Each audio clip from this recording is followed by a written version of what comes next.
होलिका दहन। हिंदू धर्म में होलिका दहन का आयोजन बड़े हर्षोल्लास के साथ किया जाता है। इस पर्व को फाल्गुन मास के शुक्ल पक्ष की पूर्णिमा तिथि के दिन मनाया जाता है। साथ ही इससे जुड़ी कथा का भी विशेष महत्व है। हिंदू धर्म में कई प्रमुख व्रत एवं त्योहार हर्षोल्लास के साथ मनाए जाते हैं, जिनमें होली पर्व का विशेष महत्व है। होली पर्व की शुरुआत वास्तव में होलिका दहन से होती है। धार्मिक मान्यताओं के अनुसार होलिका दहन पर्व को बुराई पर हुई अच्छाई की जीत के रूप में धूमधाम से मनाया जाता है। पुराणों में होलिका दहन के संदर्भ में नारायण भक्त प्रहलाद की कथा को वर्णित किया गया है, जिसमें बताया गया है कि कैसे अत्याचारी राजा हिरण्यकशिपु ने पुत्र की हत्या के लिए षड्यंत्र रचा था, जो भगवान नारायण की कृपा से सफल नहीं हो पाया। भारत के विभिन्न हिस्सों में होलिका दहन को छोटी होली और होलिका दीपक के नाम से भी जाना जाता है। साथ ही इस पर्व के आध्यात्मिक और वैज्ञानिक कारण दोनों छिपे हुए हैं। कब और कैसे मनाई जाती है होलिका? हिंदू पंचांग के अनुसार प्रत्येक वर्ष फाल्गुन मास के शुक्ल पक्ष की पूर्णिमा तिथि पर प्रदोष काल में होलिका दहन का आयोजन किया जाता है। यह आयोजन गांव या मोहल्ले के किसी खुली जगह पर किया जाता है।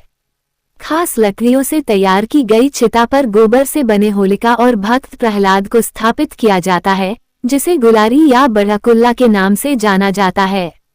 इसके बाद होलिका दहन के शुभ मुहूर्त में होलिका के पास गोबर से बनी ढाल भी रखी जाती है और 4 मालाएं जो मौली, फूल, गुलाल, ढाल और गोबर से बने खिलौनों से बनाई जाती है, उन्हें अलग से रख लिया जाता है। इनमें से एक माला पितरों के नाम समर्पित होती है, दूसरी माला हनुमान जी के लिए, तीसरी शीतला माता और चौथी माला घर परिवार के लिए रखी जाती है। होलिका दहन पूजा विधि। होलिका दहन की पूजा में रोली, माला, अक्षत, गंध, पुष्प, धूप, गुड़, कच्चे सूत का धागा, बतासे, नारियल एवं पंचफल इत्यादि पूजा की सामग्री के रूप में एक थाली में रखे जाते हैं। इन सभी चीजों को होलिका दहन के समय होलिका के पास रखा जाता है। फिर श्रद्धा भाव से होलिका के चारों ओर 7 से 11 बार कच्चे सूत के धागे को लपेट दिया जाता है। होलिका दहन के बाद सभी सामग्रियों को एक एक करके होलिका में आहुति दी जाती है और फिर जल से अर्घ्य प्रदान किया जाता है। इसके पश्चात होलिका दहन के बाद पंच फल और चीनी से बने खिलौने इत्यादि को आहुति के रूप में समर्पित करने का विधान है। होलिका दहन की कथा। किंवदंतियों के अनुसार पृथ्वी पर हिरण्यकशिपु नामक एक राजा शासन करता था, जो भगवान विष्णु का सबसे बड़ा शत्रु माना जाता था। उसने अपने राज्य में सभी को यह आदेश किया था कि कोई भी ईश्वर की पूजा नहीं करेगा। लेकिन उसका पुत्र प्रहलाद भगवान विष्णु का परम भक्त था। जब हिरण्यकशिपु ने अपने पुत्र को भगवान की पूजा करते हुए देखा तो उससे सहा नहीं गया और अपने ही पुत्र को दंड देने की ठान ली। हिरण्यकशिपु ने प्रहलाद को कई बार कष्ट देना चाहा, लेकिन भगवान विष्णु ने हर समय प्रहलाद का साथ दिया। अंत में अत्याचारी राजा ने अपनी बहन होलिका से मदद मांगी। होलिका को यह वरदान था कि उसे अग्नि नहीं जला सकती है, इसलिए होलिका प्रहलाद को अपनी गोद में लेकर अग्नि में प्रवेश कर गई। लेकिन भगवान विष्णु की कृपा से होलिका उस अग्नि में भस्म हो गई और प्रहलाद बच गया। तब से होलिका दहन पर्व को बुराई पर अच्छाई की जीत के रूप में मनाया जाता है। होलिका दहन का वैज्ञानिक कारण। होली वसंत के मौसम में खेली जाती है, जो सर्दी के अंत और ग्रीष्म ऋतु के बीच की अवधि होती है। ऐसे में पुराने समय में सर्दियों के दौरान लोग नियमित रूप से स्नान नहीं करते थे, जिसके कारण त्वचा रोग का खतरा बढ़ जाता था।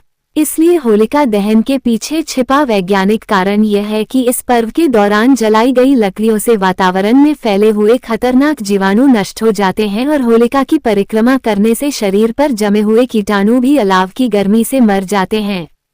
वहीं देश के कुछ हिस्सों में होलिका दहन के बाद लोग अपने माथे और शरीर पर होलिका की राख लगाते हैं, जिसे मानसिक और शारीरिक स्वास्थ्य के लिए अच्छा माना जाता है। होलिका दहन बुराई पर अच्छाई की जीत का प्रतीक है। ये त्योहार भगवान विष्णु की कृपा से प्रहलाद के बचने की याद में मनाया जाता है। होलिका दहन से जुड़ी मान्यताएं। होलिका दहन हिंदुओं का एक महत्वपूर्ण त्योहार है। होलिका दहन को छोटी होली भी कहा जाता है। होलिका दहन होली के एक दिन पहले यानी पूर्व संध्या को मनाया जाता है। होलिका दहन के दिन अलाव जलाया जाता है। धार्मिक मान्यताओं के मुताबिक होलिका दहन की अग्नि से जीवन के सभी दुखों और कष्टों से मुक्ति मिलती है। होलिका दहन के दिन लड़के ढोल नगाड़े बजाते हुए, शोर करते हुए होलिका दहन का पर्व मनाते हैं। होलिका दहन से जुड़ी पौराणिक कथा। हिरण्यकश्यप की बहन होलिका को वरदान था कि वह आग में भस्म नहीं हो सकती। हिरण्यकश्यप ने आदेश दिया कि होलिका प्रहलाद को गोद में लेकर आग में बैठे। आग में बैठने पर होलिका तो जल गई, पर प्रहलाद बच गया।